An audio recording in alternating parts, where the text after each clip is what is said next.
Oh, my foot's falling asleep. Ow. Disclaimer, per usual. If you see a movie poster around here, that's the movie we're talking about. If there's other movie posters, it's because we spoiled other things while we were talking about said movie. So spoilers for anything down here. There'll also be a time code if you want to skip.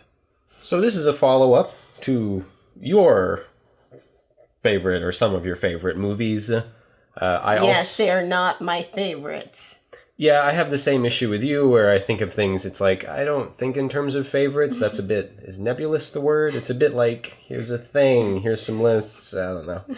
But some of my favorite movies is totally a thing I'll talk about. So, we're going to start off with the one that I choose to use as my favorite movie when people ask me that question, which is Ikiru. Now, unlike my favorites, which you had seen every single one of, I have not seen every single one of your favorites.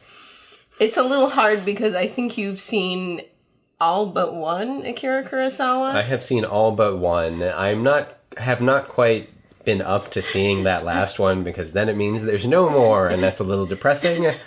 I have seen 29 of his 30 movies. Okay, so then tell me and the audience why Ikiru is the one that you pick. It's funny to me because Ikiru does not have Toshiro Mifune in it, who is known for... Akira Kurosawa is known for working with Toshiro Mifune. He's in Seven Samurai and Rashomon. He is a very good actor. The style of acting is different, at least in these movies. It's more affectated. But this movie is a movie to me. Ikiru is a movie to me that shouldn't work. First of all, the character dies halfway through the movie, the main character. Okay. So it's Kurosawa's Psycho? Sort of. And I don't want to give too much away from the ending in case you do watch it, but it then uses narrative tricks to kind of make the movie still about him. And this is a character who's an old man who's got stomach cancer and is going to die. And that doesn't sound that interesting. It sounds really depressing and dark. And it somehow manages to both be depressing and dark and uplifting at the same time.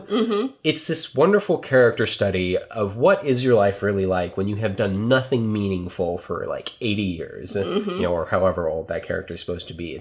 It's an exploration of his family and how he tried to be a good dad and how that's difficult and maybe it didn't work out completely, but maybe it's not terrible, but who knows.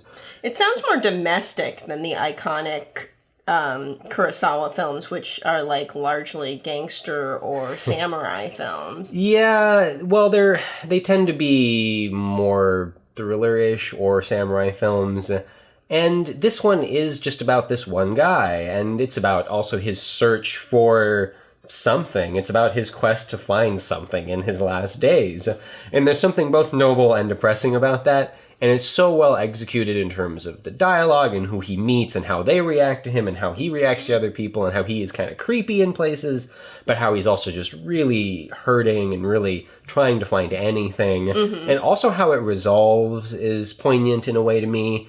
And I always think of this movie, and there's a scene of our main character, played by Takashi Shimura, who's another actor who actually worked more with Kurosawa than Mifune, and he's on a bench, and it is the most iconic shot to me. I just always think about it, and I just loved it, and it's actually kind of a depressing movie in some ways, and I should have gotten you to watch it. Yeah, make it sound like a Sara movie. It might have too much upliftingness in it in an area, but who knows? The second one on my list is the other movie I reach for, or movies I reach for when I think of my favorites, and that's the original Star Wars trilogy, episodes 4, 5, and 6, I guess. Yeah. There is so much stuff about Star Wars on the internet, I almost don't want to talk about it because it's all been said before.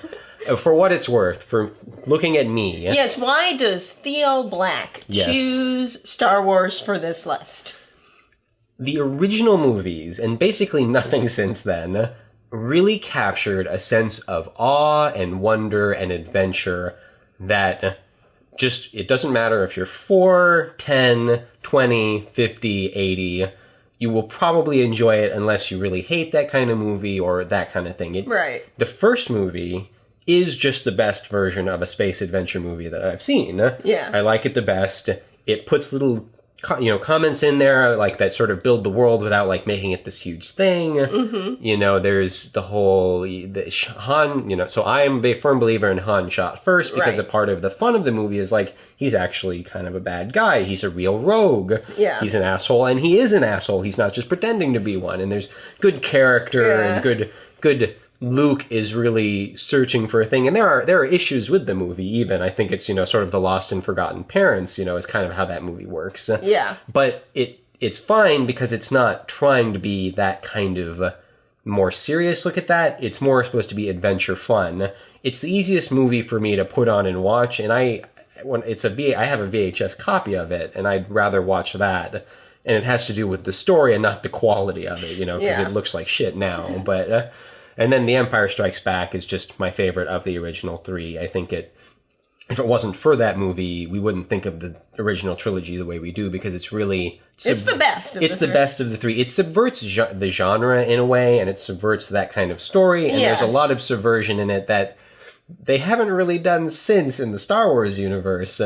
And they don't do that in a lot of movies, It makes it, it's iconic for various reasons because of the story between Luke and Darth Vader and how we follow them for most of the movie. And Yoda, he's the biggest subversion in some way. Yeah, and I loved all of that, and at its core, it's still a fun space adventure movie, and it's honest. These movies are honest and they take themselves seriously in a way where it's fine that it's a little corny. Yeah. I would much rather a movie take itself a little seriously and be corny without stepping into like overly dramatic territory than the way the movies are now, where they're really funny in a way that I don't think they were in the originals. Yeah. Sure, there was humor to them. But... Yeah, Han was funny. He was the comedic relief. Because he was the snarky, sarcastic guy. Yeah, but like Luke didn't make that many jokes in the original, No, he was really serious. Yeah, and I liked that about it. And so it's kind of the best version of those movies. His like whole family had just died. He had a lot of things to not be funny about. Yeah. It's interesting, my second movie choice was Spirited Away, because I wanted to inhabit that world. And Star Wars, in a way, is another one where you might want to inhabit that world a little bit. Yeah, and, I just love those two movies. And the third one's pretty good, too. I know not everybody likes it. I do. It's not as good as the other two. It's, yeah. After those are the two that were kind of easy for me to just pick. The next three, the first one I chose was Mulan. Okay. Because... it's my favorite from that era of Disney. I watched it a ton of times. It's the first movie where I basically knew all the lines to it. That's interesting. I had no idea you had that kind of relationship with Mulan. I'm almost surprised you didn't pick October Sky. Yeah, that's another one that could go on this list. I saw Mulan in the theater by myself. I didn't know that. No one went to see it with me. It was that's just funny. Me by myself. I don't think I even saw it in theater. I watched it on loop. 8 or so, right? And it has Donny Osmond doing the singing for the... I don't know. Of Donnie and Marie. And, yeah, why Mulan? So all of these Disney movies usually feature a prince going after a princess. And I know that's the most, that's about as, reductionist as you can get with these things, where it's, man doing a thing, he gets the princess as a prize, that's really reductionist. I don't really fully believe in that Beauty and theory. the Beast doesn't fit that. It's very reductionist. This was, one of the first times I'd seen, a female main character, and it had really captured me in that way. And also, I just have always really liked the story. It's a lot about tradition and, how good is tradition? Is it good? Is it bad? It's a movie that really questions, yeah, your ancestors are important, but not all the traditions are important. Yeah.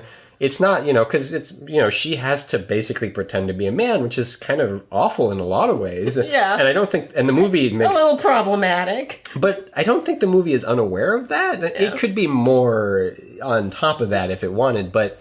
It's making jokes all the time, but it never looks at that and says, this is okay. It's she has to do this. Often to break tradition and to break some of the horrible, cycles of, awfulness that happen in the world, you have to do something awful to break an awful cycle.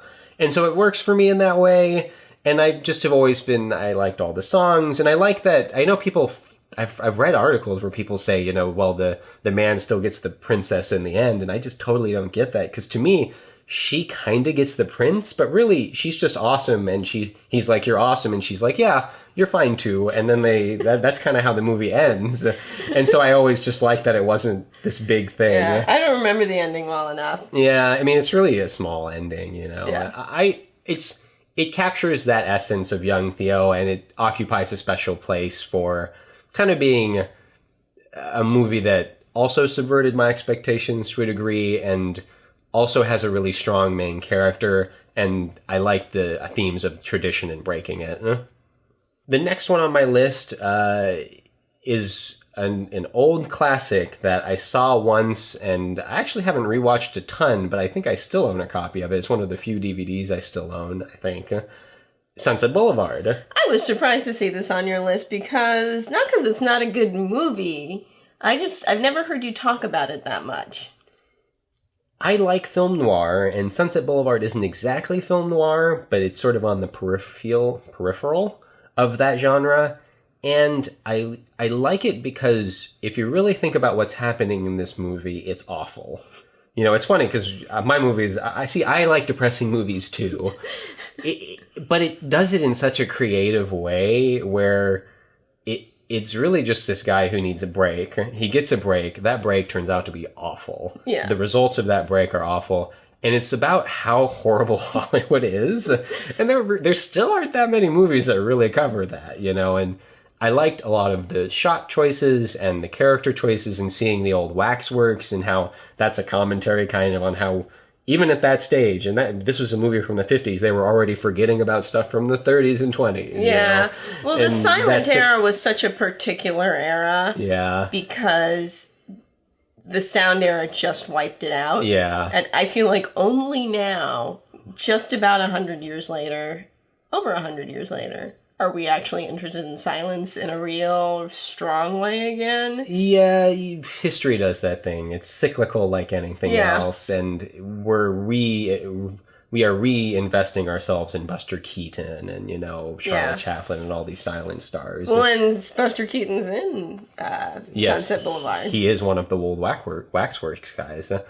I like how it's essentially, it's kind of I guess it's a murder mystery, but it's actually, so usually you start... It's a murder mystery that starts with the murdered body talking. Yes, which in a lot of ways shouldn't work. Have I ever told you that I saw that part of Sunset Boulevard way too young? No. And you know how when you're young, like, the connections you try and make to make something make sense can be off your, like, just insane. Yes. I just remember, like, just trying to make sense of a dead body narrating something as like a 5-year-old, and just like didn't work for you. It was strange. It was very strange.